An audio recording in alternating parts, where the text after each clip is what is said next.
2025 চলছে।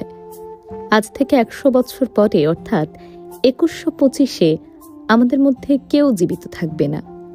না থাকবে সেই মানুষগুলো যাদের সঙ্গে আমাদের ভীষণ মনোমালিন্য, না থাকবে সেই মানুষগুলো যাদেরকে আমরা খুব ভালোবাসি, না থাকবে সেই মানুষগুলো যারা আমাদের সাথে খারাপ ব্যবহার করছে, আর না থাকবে সেই মানুষগুলো যারা সবসময় আমাদের প্রায়োরিটি দিচ্ছে। তাহলে এই ক্ষুদ্র জীবনে কেন মানুষের সাথে রাগারাগি করা, খারাপ ব্যবহার করা, সম্পর্ক খারাপ করা বলুন তো? এই ছোট্ট জীবনটাতে একটু প্রাণ ভরে ঝামেলাবিহীন বেঁচে দেখুন তো।